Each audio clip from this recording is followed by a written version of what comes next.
Welcome to the Men's Room Podcast, where real men come together to talk about life, fatherhood, marriage, friendship, and everything in between. I'm your host, Chad Henderson, and here we will dive into conversations that most men never get to have. Honest, sometimes raw, but always real. This space is brought to you by Chad Henderson Coaching, where I'm building something different. No big teams, no gimmicks, just real support, real learning, and real life coaching for men who want to show up as better husbands, fathers, and friends. So if you're ready to jump in and get real, let's do it. All right, awesome. I think we're actually in business. Taylor, my man, it is good to see you. We just went through a hellacious 30 minutes of tech issues, but we're here. Wow. Yeah, that was something else. It is good to see you, my friend. I was thinking about it the whole time. I was like, man, I really want to give him shit because this is how it is working with faculty my entire life. They never know how to open the email. They can never get the PDF open. That's what it felt like. Wow, that's crazy. That's stuff we do all the time. So I don't know why teachers have problems with that. I mean, I know we got a lot going on sometimes, but you do. You have a few things going on. How did the semester end for you? Well, the thing is that it really didn't. You know, I had a week and then summer classes started. So I got 2 summer classes right now. But then I'm also doing some training things, as you may have seen on LinkedIn. I got some training going on to make a little extra money. Oh yeah, what's the training stuff? It's Quality Matters, it's called, and it's all about like making your class better, and, course development. Just made a rubric for online discussions, stuff like that. A lot of it's having to do with online classes and making them better. That's crazy. That's what I do for a living. That's cool. That's cool. I like it. I didn't even know that's what you. I mean, I knew that you helped faculty. Yeah, so I work for one of the discussion boards. Boring stuff. Nothing good for the podcast, but certainly good for 2 higher ed nerds. How has life been going outside of work? Life has been going pretty well. I think I just need a break, to be honest with you. That's the main thing. But you got one coming though? Yes, I do. Yes. So I just have basically 2.5, 3 weeks left, and then I'll have a month off until the semester starts back up. So yeah, good. A little break. How about you? Are you guys going to do anything during that break period? Yeah, we're going to go on vacation. We're probably going back to Cedar Point. I know it's known for thrill rides, but there's a lot of kid rides. Yeah, there's a lot of kid stuff there.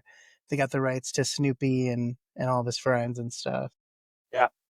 Do you still ride roller coasters and stuff? Are you? I do. Are you and the wife hopping on the coaster? I haven't in a while, to be honest, but I do like them. It's one of those things now as I get older.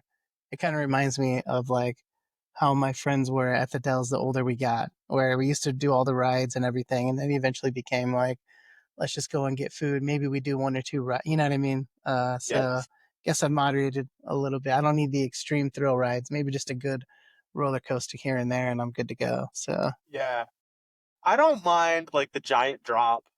Nice, smooth, a little bit of adrenaline, like that's good. But the roller coasters, I don't know. I wake up the next day sore. I think I'm too old for roller coasters. Just, I don't know, man. I'm good over here. I'll do this and this. Plus, I've got a heart condition, so I can always fall back and be like, sorry, guys. It says I can't on the sign. I'm not a chicken. I just wouldn't do it. So you were like one of the kids. I remember we went to Six Flags in like 8th grade. You were like one of the ones that was on every ride. Oh, yeah. I rode every ride. Raging Bull over and over, Sure. I think one of the times it rained, so we could just stay on or something like that. What a cool experience. Because sometimes you could have to wait like 90 minutes to get on that ride. Right. And you get there on the right moment. Yeah, that's cool. I was too scared. I was like off to the side watching all the cool kids go do that. But no way, man. You weren't going to catch me up there.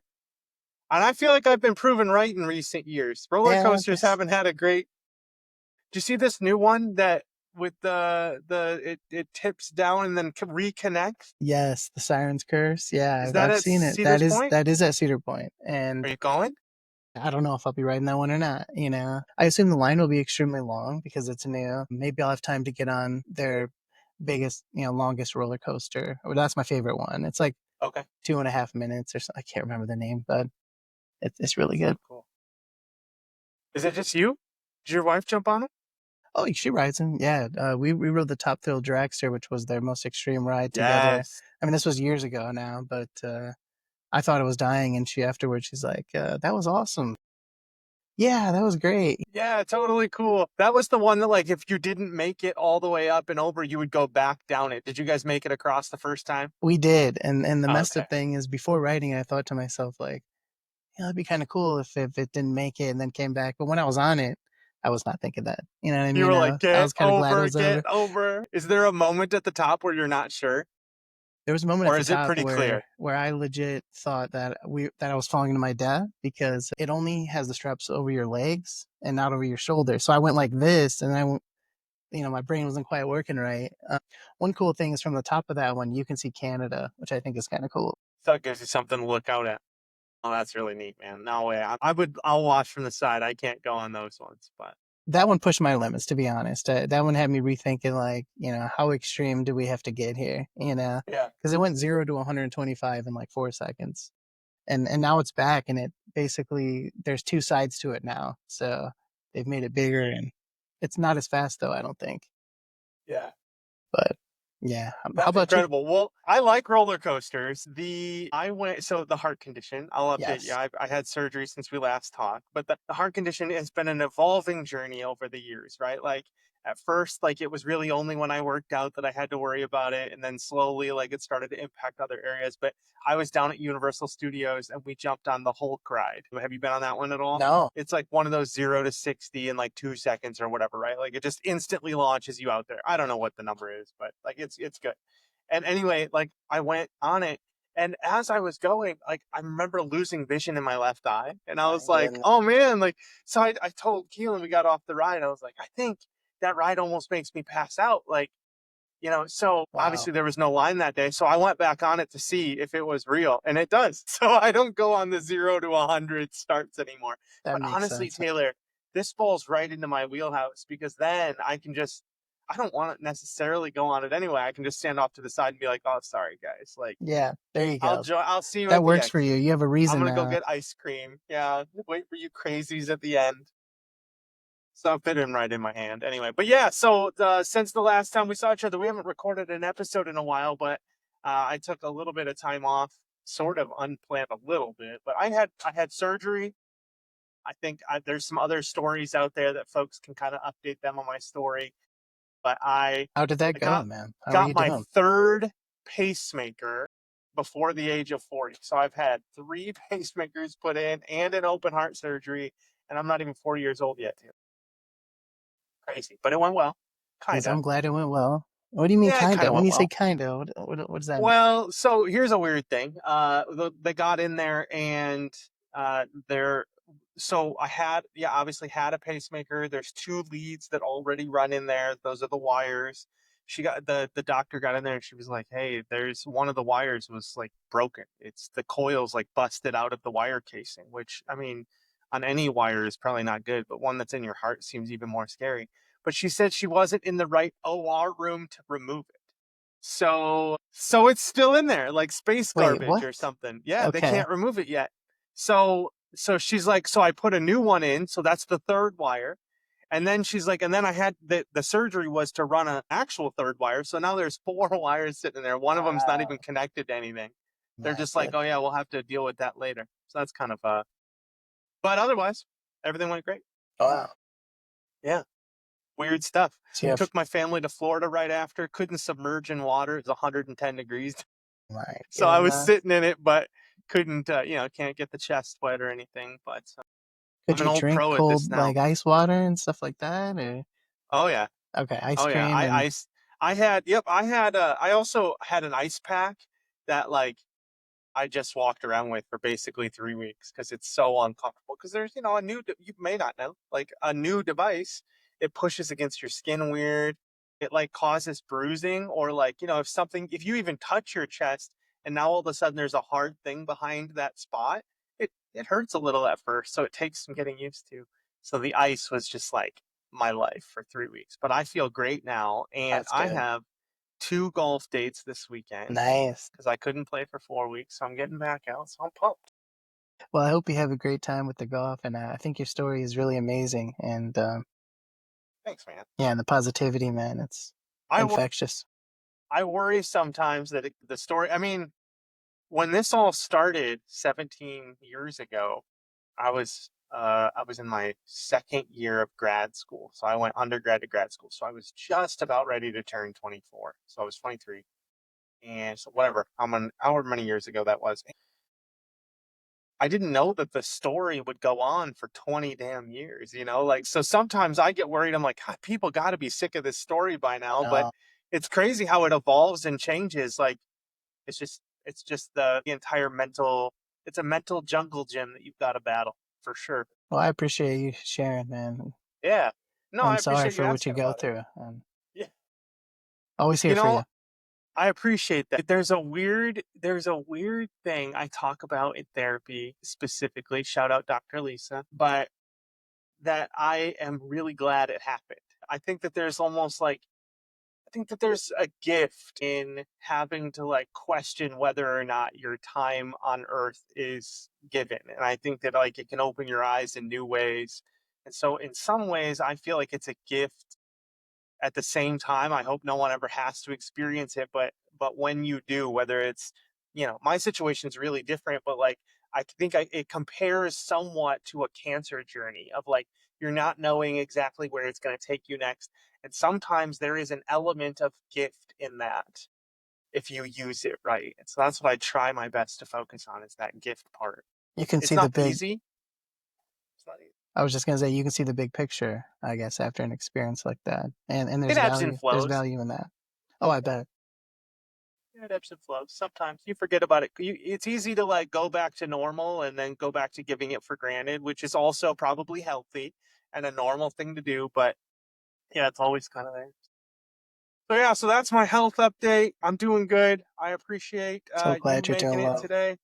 We're losing dads like flies on this podcast. We got dads at doctor's appointments and car oil changes and all kinds of stuff today. Not changes. Poor Brett. He has a leaky oil or oil is Oh, leaking from his car, and that could be really bad. So I told him I would. We won't talk about the Oklahoma City Thunder. He said not to let anybody dog the Oklahoma City Thunder while he was gone. So I said we won't even they bring win. up. Didn't they win? They did, So yeah, why would we but dog in the chance now? there was a lot of stuff I think that made it seem like the NBA was a bit rigged. I don't know. There was some Oh, weird stuff okay. out there. Okay. I don't know. I'm sure it's not. But I know Wow. that up here You're in sure? Timberwolves country, we got Alex Rodriguez owns the Timberwolves now. So that's kind of a weird thing happening in the city of Minneapolis. That is He and another interesting. partner own the Lynx and the Timberwolves both. Wow. What else in the world of sports? Anything happening with your Chicago Bears or anything? I think Football's gonna start picking up. we hired Ben Johnson, and I'm very excited about that. The Lions offensive coordinator. Expectations are, I think, high for the Bears. Usually they're on the floor, so um, yeah, feeling a little optimistic about that. We'll see how it plays out. We also signed a lot of linemen that should help out to protect the quarterback. He took a lot of sacks last year and still played pretty well overall. So hopefully we got an Are you upward a Caleb trajectory. I Williams fan? hope. You a Caleb Williams I, fan? I am. Yeah, I'm rooting for him. I think he's solid. I think he had a good rookie year. What about you and the Packers and Jordan Love and I love Jordan Love. And I think it couldn't be a better fit after the Rodgers fiasco. I mean, you got to remember, like, still going up? I mean, it's pretty blessed that there were two quarterbacks most of my life as a Packers fan in yeah, you Brett Favre and guys. Aaron Rodgers, My but goodness. didn't really turn out to be great role models on either end. It seems like things are going a little weird. The new Brett Favre documentary on Netflix. I don't know if you've seen that, but that's worth a little look. It does not paint him in a good light. I promise you that. So yeah, I look back at my little kid pictures. I'm wearing Brett Favre jerseys all the time.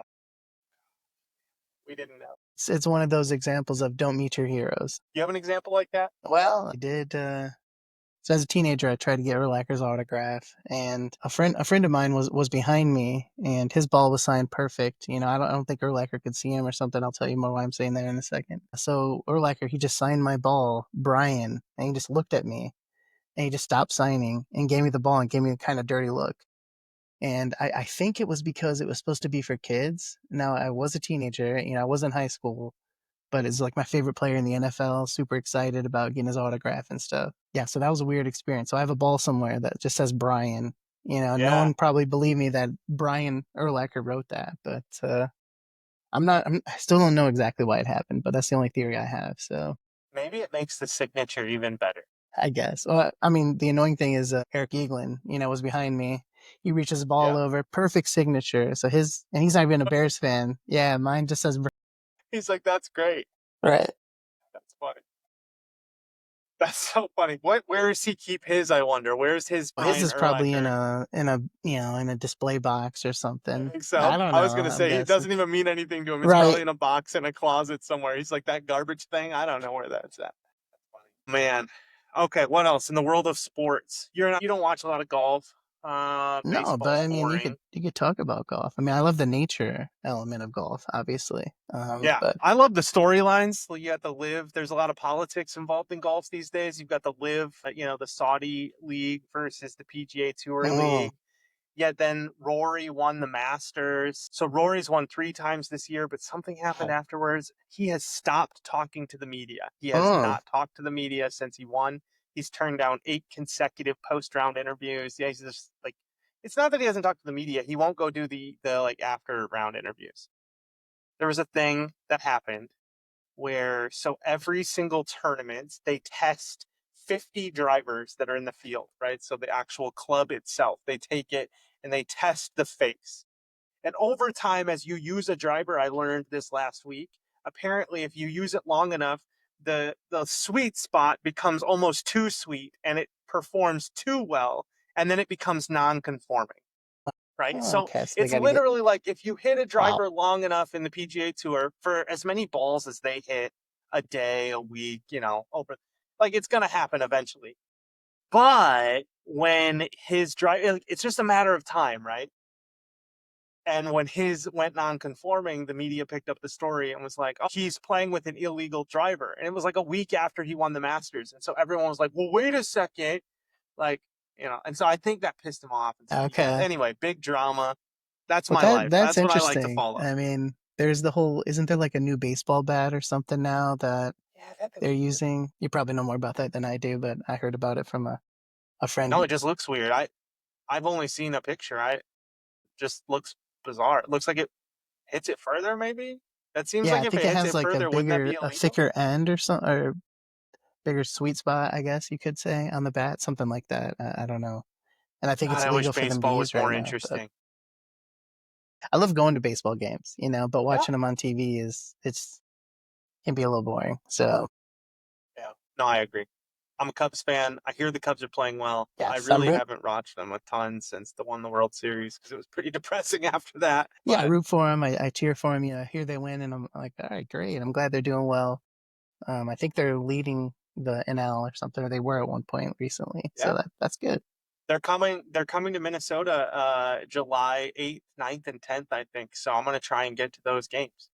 I mean, I only get to see them play like every other year now with There this you way the go. schedule works. But I always get asked, Chad, why are you a Packers fan and a Cubs fan, but you're from Illinois? Yeah, So my what's up with grandpa that? grew up in the middle of Wisconsin, a small little town called Shell Lake, Wisconsin. And at that time, he was a Milwaukee Braves fan. But as you know, once my grandpa moved to Illinois, the Braves moved to Atlanta. And so my grandpa quit watching baseball. And so my dad was a Okay, Cubs fan and a Packers fan. So I got this weird, like, Packers, Cubs, middle of Illinois, now lives in Minnesota. People are, oh, you're a Packers fan. Like, what the hell are you doing here? Where are you from? From Illinois. They're like, that makes even less sense. that's interesting. But it's always funny the whole like, oh, the city or the state is near mine, so it's got to be my rival. It's funny how that works on the state level or the city level. Like you would think you would root for your neighbor, basically, but Yeah. it's not how it is. No, not in the conference, is it? It's funny though because when I was in Illinois, like the Packers Bears rivalry was like it felt personal, right? Like if the Packers lost, like I'm gonna get fucking ridiculed because I'm like, Sure. there's like 5 kids wearing Packers stuff. Like everyone's Bears fans. And now I'm like, oh, I could care less about the Bears game. Like I really care about the Vikings game means the That's world. Because I mean, I don't know if it's just because I moved here. I'm sure that's most of it, but also yeah. then the Favre thing, like, really? Ah, so that made it even worse. Well, they're also a better team too. I mean, at least recently, the Vikings are a better team than the Bears. I'm just, Okay, the I'm a Bears. Okay, realistic Bears fan. You know what I yeah, mean? Like we've been struggling for a while, and I just hope there's some culture change happening. And yeah. Now, Bears fans get amnesia so fast. If you guys win a couple games, you'll be Super Bowl bound in no time. Super Bowl Shuffle song will be Yep. brought back out. Yeah. Absolutely. Bringing out the Ditka sweaters, the whole works. I see it coming from a mile away. Well, so got my fandom from my grandpa, but I would posted this. You probably saw it on Facebook, but you know what lie I just realized my grandpa told me last What's week? up? Did you see this thing? My Yeah, grandpa. Okay, what was it? so hear this. I'm talking to this guy last week, right? And I was like, oh, so I'm trying to make friends. It's hard when you're 40 years old to make friends. So I'm like, oh, you like golf? Like, what else do you do for fun? He's like, oh, I like to go fishing. I was like, oh yeah, I'd like to fish, but like I talk too much to go fishing. And he's like, what do you mean? And I was like, well, I like to talk. So like golfing, I prefer. You can't talk when you fish. And he goes, why can't you talk when you fish? And I was like, well, because it scares the fish away. Right? Wait, okay, I I mean, saw that you obviously. posted that, but I thought it was a joke. Like you're being someone literally. No, that was literally Someone how that told you played like. out. And I was like, like, so now I know so little about fishing that my fucking grandpa told me that lie when I was like, I don't know, 7 or 8 years old. Must have been trying to get me to shut up. And he never told me that it wasn't true. And that was like my limited knowledge. So, like that, how to put a worm on a hook. That was about it. So that was that happened to me this week. Oh, that's kind of funny. My son just asked me like, Daddy, why can't we swim right after we eat? And why do people say you can't swim after you eat? And it's like, I think mostly just parents don't want to eat right after. I don't Yeah, really like think we it's need a like a break. We're right. tired. You're going to get cramps in the 2 foot end. Like, I think you're fine. We were told that quite a bit. I remember. Wait, so that's not true though? I don't think. I I don't don't think think there's that's any true either. science behind like, oh, you just ate, so now you need a 30-minute break or whatever before you swim. I think that's What just other lies did they tell us? I mean, I mean, we're telling lies all the time, but I'm sure there's stuff all over the speaking place. of I thought that. that We was funny though. we did just have a tooth fairy visit. A pretty exciting time. Yeah. So Tooth fairy visit. What's the tooth fairy pay at your house? so the first tooth was I think it was $5 in a toy. But the tooth fairy I don't think can keep up with that amount. That's not an every time tooth fairy thing. I think within that $3, $5 range is where we are now. Yeah. Yeah, Inflation has hit the three to tooth five. fairy. I think $3 to $5 is the right amount. The tooth fairy visited at grandma's house one night and apparently left $20. So that started a tooth fairy war between twins over here. Wow. Well, I think it was tooth fairy pays more in the cornfields of Illinois on visits home, I guess. That's what I tried to tell my son. I was like, it's a different zone. It's a different tooth fairy. I don't know, man. That makes sense. A different coverage from a different tooth fairy. Like Yeah. How are you feeling? How are the parents feeling emotionally? Is this the last kid that's starting to lose baby teeth now? no, it's Or not you the got last plenty of kid. baby No, teeth we left? yeah, we got Okay. plenty of baby teeth left. I mean, and we do have the last kid that's starting preschool here. When did you lose your last baby tooth? Goodness, I have no idea. I can't remember that. Can you? Dude, I think I was like 17. Wow. I think that's late though, right? Like that seems Yeah, like I think so. I don't remember I that happening remember as a being like I was teenager. at a basketball tournament, Taylor. So I remember being like, I don't want to tell people I just lost my my baby tooth. Someone will think, right, Yeah, I'm like I still a don't think the kid tooth because fairy's gonna visit me in Bloomington. Yeah, so you don't know. that's pretty funny. I interrupted you though. My mom gets mad at me that I interrupt you too much. Well, you're fucked. Oh, really? I don't Yeah, think that at mom's like, all. "Would you guys let Taylor talk?" That's not how my mom sounds, but Your mom has a country accent now. I get. Would you guys let Taylor talk more? All right, Taylor. How are we handling? Let's talk about some serious stuff. Let's just talk about like the world. Like the world is a tough place. How are you handling any of these conversations with your children, or like are you talking to them about it at all? I mean, something that does Okay. come to mind is my son. He got confused. This is a few years ago now, but he's like, "Daddy, everybody has a house, right?" And I'm just like, everybody should have a house, but unfortunately, no. There are a lot of homeless people, that don't have a house, and so I mean, I think it's tough sometimes to explain that or things like that. Death is another example of a tough thing. We lost our beagles a few years ago now. Honestly, I think it affected the kids less than I thought it would. Like, it affected me more than them, I think. Maybe it makes sense because they were, our dogs for, one was almost 20 years old. So, Wait, uh, you so had a yeah. 20-year-old beagle? Yeah, I think she was 18 or 19, somewhere in that range. Yeah. Oh And my even the goodness. vet was like kind of surprised by that. So she Yeah, lived a long life. Yeah, it's tough. It's tough losing pets, even with like the fish and stuff. It's hard. But we have a fish that's a trooper right now, though. Been living years, and all these other fish they have died, and this one just will not. yeah, yeah. I'll see some videos online of people that have like a jumbo goldfish that's swimming around a tank. They're like, he's 11 years old. I want him at the fair. I had no idea he'd still be here. Like, what? A friend This of mine, goldfish is a history healthy. professor, he told me that that happened to him. That his kid won one of those where you throw the ring around the bottle cap or whatever, and won the Yeah, goldfish. And this one just would not die. He said it even jumped out of the container one time and somehow survived. And I don't know, it's crazy, but it ended up being huge and still kicking. Like, it's wild. yeah. No, totally. That's crazy. Aquariums, though. Yeah, I thought about. Sometimes I watch those. I'm like, I should get an aquarium. Like, you don't need another damn hobby or another task in the house. Nuts.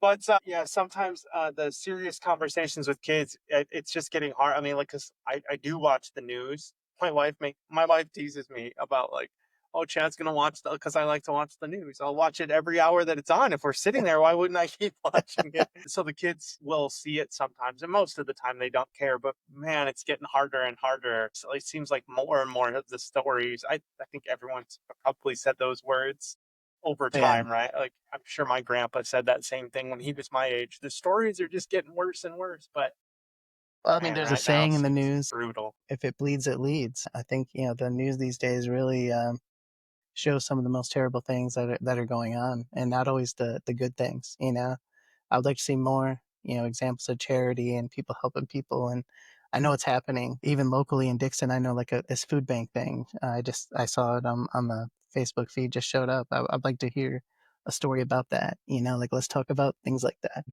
At least to have, a balanced news show. There are some who do a decent job of that, but it's rare. Man, that's actually such a good point. Like, I don't go out looking for those stories. You do find them more in your local news. I have a couple, like, we have a local, like, Anoka, Blaine, Coon Rapids paper, which is good because the Twin Cities paper obviously covers a much wider range, but you'll catch more of those healthy, good stories in there. And I don't know if enough people go and read. I know that I go to Sauk Valley News every day still, trying to Really? read the newspaper Wow. locally there in the valley. However, you guys should call it the Valley, by the way. I think you That should that switch does to the sound a lot Valley. better. That does sound I'd really get a good. shirt that says the Valley if it meant Rock Falls and Sterling. What was I saying? Oh, I read the news there, but everything's locked down. You got to pay for that I know. newspaper. It's And I so get it. I frustrating. get it. I understand it. But the price is like also just like a lot. It's Yeah. not even like a little, like I get it's like frustrated every 130 election bucks a year. cycle because I really, the only way to get information about the candidates anymore is to have that for the paper. There are some interviews on YouTube you can find and stuff, but I really like to know the candidates and stuff before I vote for them. And so, yeah, that's the most frustrating thing for me, is not being able to just go and like read the interview on the Sauk Valley News or whatever because it's locked down. Yeah. I'm also surprised they haven't gotten more into like covering video or like doing more like breaking news. But I suppose like when you don't have that many, you just don't have that many reporters anymore.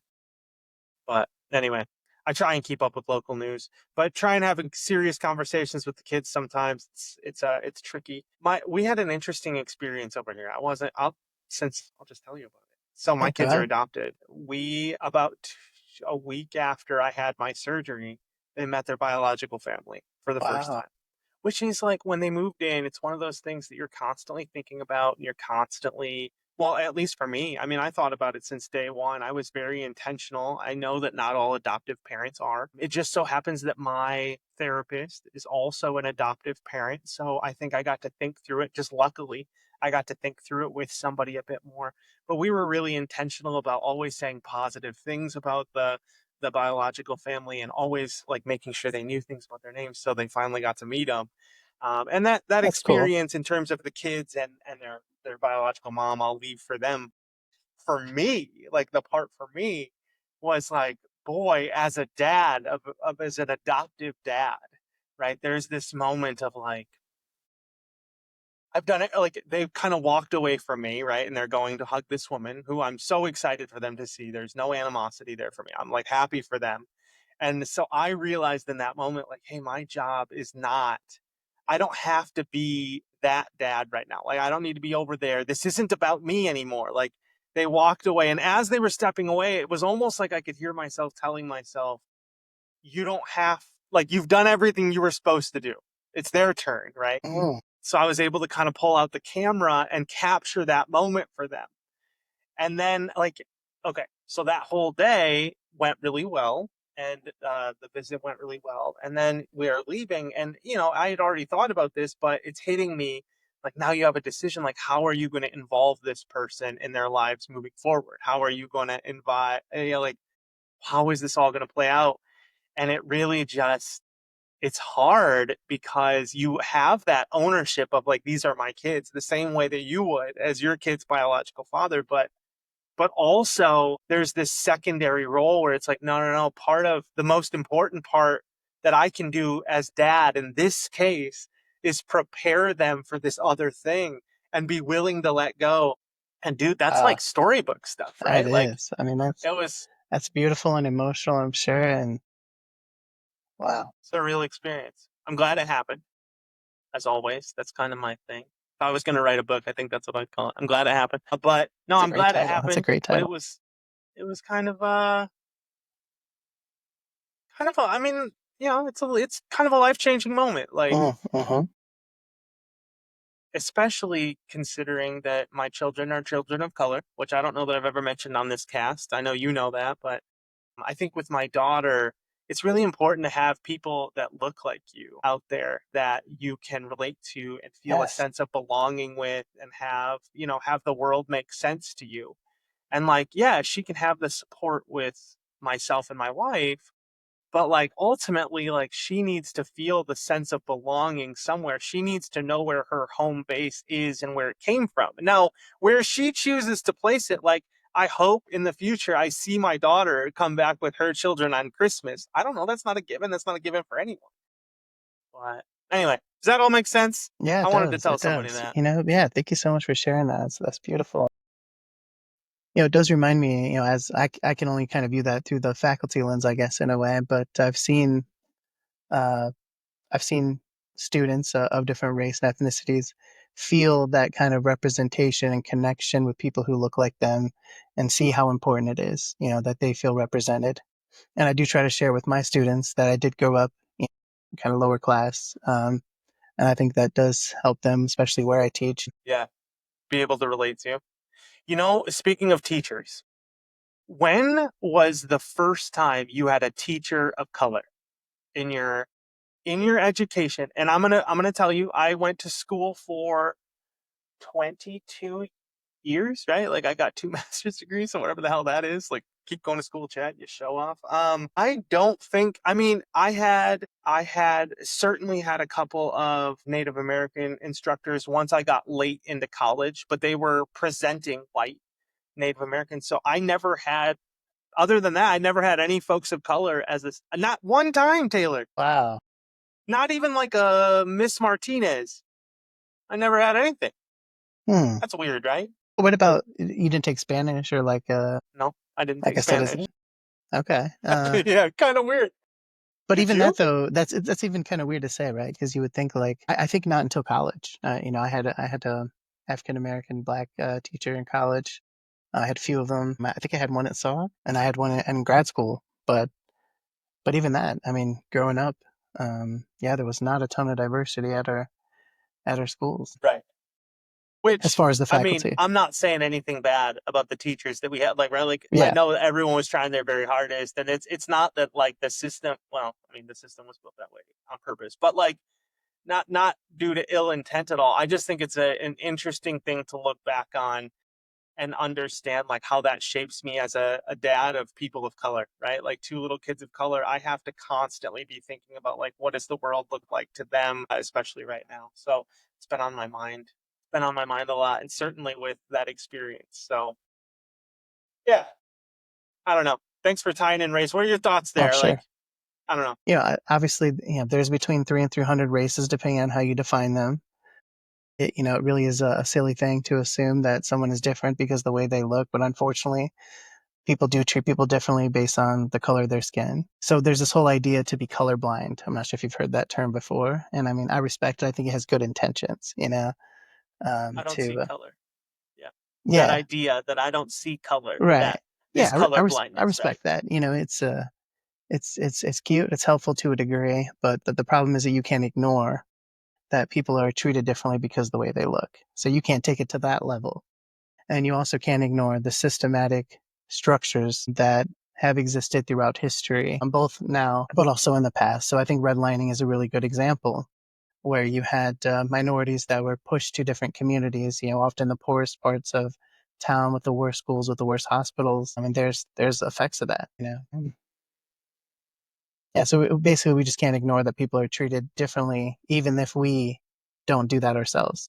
Yeah. It reminds me to connect it back to like current events. I've seen the articles that the United States has cut the LGBTQ plus suicide hotline, right? And I made the mistake, Taylor. I clicked the comments. I know I Uh, should never click the comments, but you got to click the comments. You got to make sure you know what's going on. So I clicked the comments, and one of the first posts that I saw was this woman who was trying to understand if it's supposed to be equal for everyone, why would you need just an LGBTQ hotline? And I was trying to like empathize with the fact that like I can understand where that thought is coming from. Like I know people who probably have that like legitimate question. They don't understand why would you need someone. Um, you want to talk about that? sure. I mean, to have representation for those people, well, I think the most obvious thing is that unfortunately, people that are in that LGBTQ community are facing a lot of bullying, facing a lot of hate. Unfortunately, when the people in power, when they foster that hate, that makes it even worse. And so a lot of people are feeling not safe. To cut that hotline right now is the worst possible time to do that. I don't know why you would ever cut a hotline like that exists, that helps people at a moment when they really need it. Well, the comment back to that I've seen is they didn't cut it. They just like they're putting those resources so that it goes towards everyone hotlines, not just one community. Like I think what was so great about what you were saying is that like understanding that because of the way that people are treated because of their identity, their experience is different. So despite the fact that equality means you should treat them equal, it doesn't mean that their experience will ever be equal. And Right. so to have people answering the phone that can understand someone from or who's trained to understand the LGBTQ plus perspective, it's just so vital. It's not a guarantee that anyone on a general hotline is trained on specifically LGBTQ youth, right? Right. So anyway, I just with everything when I see these comments that are like, well, why don't we have a white pride month? Well, like because we have never had the oppression involved that would need to recognize that we've always been in charge. So like anyway, it's Yeah. just having those conversations with kids, seeing it all happen, and also I watch Joe Rogan and all these other guys get these podcasts that like they're just spewing whatever they want, and I worry that if guys that understand it like us don't speak up, that we're not going to have anybody speaking out to help. Like, Yeah. I mean, how do I help these high school boys realize that like actually like it's okay to ask for consent and it's okay to do like It's not the message anyone's to hearing. have empathy in itself, I think right now feels countercultural, I guess. I think it's interesting that the attack on being woke, that's kind of to me what it represents. All I can hope for is that there's a pushback against that, and I think that there is right now, and I think there will be. Unfortunately, trans people are being murdered, bullied at alarming rates, and for people to stand up and speak out against that, I think is super important. Yeah. Yeah, there's the trans athlete argument, and the vitriol that just comes out of people.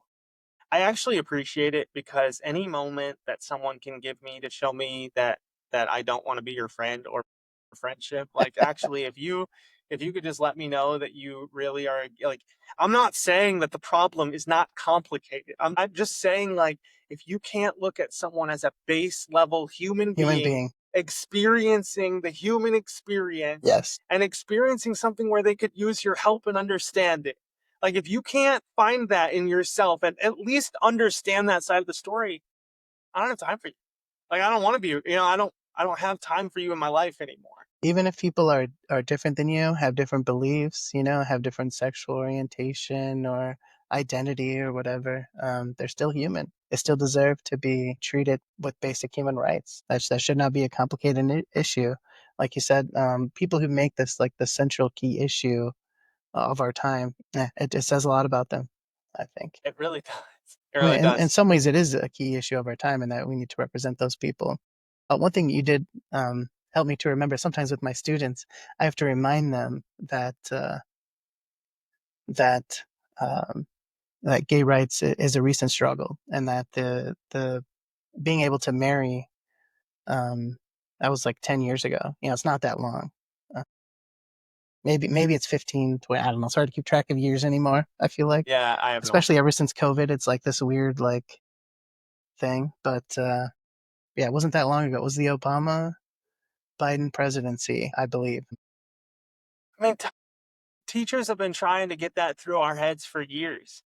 I mean, I remember sitting, it's wild because you like experience your own history in the same classroom that you can't understand it, right? Like, you're trying to understand that, like, and when we're in 2004, seniors in high school, trying to understand how recently Martin Luther King Jr. was alive. And then, like, they're trying to drill that in your head, like it wasn't that long ago. And now, like, and then we experienced September 11th, like, in high school. And now I just find myself like, God, we sound like such old people being able to talk about such I wise mean, I mean, folks. 60, 65 years ago for the civil rights movement, 100 years ago, women got the right to vote. Even with that, women of different races didn't get the right to vote at that time. So that was like, 20, 40 years after that. Right. And all of these are recent struggles, but when you're born after that. So yeah, I'm glad that you're helping them understand that in class. Yep. Yeah, we talk That's about those cool. things. Yeah, social psychology is what my degree is in, and it does focus quite a bit on racism and discrimination and biases and Yeah. When did you start getting into the topic of, like, learning about DEI? Where because I left SOC with, I did, 2 years at community college. Taylor and I went to SOC. Both. Did you go 2 years too? And then you went to Northern Illinois University. I yes. went to Hamlin and St. Paul. Did you learn about DEI right away when you got to NIU, or were you learning it before that too? That's a good question. Was there a moment for you? Obviously, in my classes, it was just never referred to as DEI that I can remember in psychology. There's talk about racism and discrimination and stereotyping and all of that, but I don't remember being in a class and then being like, "Oh, we're going to talk about DEI, diversity." Yeah. I guess they did talk about diversity. Yeah, the equity and inclusion might have been more of like a late 2010s, mid-teens. That could be. I remember I got to Hamlin and I had one person in particular who just like took the time to help me understand things. And luckily, I think an important part is being willing to learn, being willing to, like, go, oh man, that's different than what I was always told, but that has some truth to it, and being able to accept that a story that you'd never heard before is true. I'm just lucky that I had somebody to do that for me. I think about that a lot Yeah, that when is. people. I saw a video of some folks yelling at yelling at other folks. It was like this guy in a MAGA hat, and he was yelling at another person. Wait, what was I just saying? I gotta remember. You were talking about DEI and the first, you had someone. Yeah. The guy in the MAGA hat's like, I just don't understand. Why is it that every person that I know that went to college is a Democrat? Like, what are they teaching you all that you become Democrats? He's like, to care about each other, like to, All right. like, we're teaching about the human experience, and like, just, I'm not even saying I agree. Like, I don't really like much of any religion most of the time, to be very honest with you, but like, just respecting that someone has the human experience. That's what I'll leave people with, is that human experience element. I feel like I dug us into a pretty serious topic, but I appreciate you going there with me today. Oh We yeah, talked about some sure. cool stuff. I do consider myself an independent. Democratic Okay. Party doesn't represent me, unfortunately. I wish it did. Yeah, well, I think less and less. If I didn't call myself a Democrat, my grandpa would rise from the grave. Or whatever is happening, he would strike me or whatever. You hear that, Grandpa? Taylor said that, not me. I said that. Yes, I'll take I ownership. appreciate that. No, I appreciate that. And I think, like, I think party ownership, I hate that, like, it's even like really a thing. I want to be clear that, like, I can understand some conservative finances. Like, I can understand, like, I wish that we could get back to talking about policy and disagreements on fiscal responsibility, but we are just so far from that these days. But I appreciate you. Sure. Also, if you ever want to talk about religion, I'd be totally open to talking about that Ooh, too. maybe that'll You be a did just podcast mention we'll it. have to throw. Yeah. I did mention it. Yeah, I would love to talk about that sometime. I would love to tell you. I mean, I think I got into religion. I got introduced to it maybe in some weird ways. We'll leave that conversation for another day. But That Taylor, sounds I good. appreciate you so much. Mom, I am sorry if I talked too much and I didn't let Taylor talk. We'll do better next time. Taylor, thank you as always, man. It's good It to was see good you. talking to you, man. All right, bud. Take care. Bye. You too. Thanks for joining us in the men's room. We hope that our conversations leave you feeling empowered, less alone, and ready to show up as a better husband, father, and friend. The men's room is proudly brought to you by Chad Henderson Coaching, your home for honest support, real life coaching, and a community that gets it. If you're looking for more ways to grow, or if you're curious about how personal coaching can help you step up in life, head over to CoachChadHenderson.com. Until next time, take care of yourself and those around you, and remember, the door is always open here in the men's room.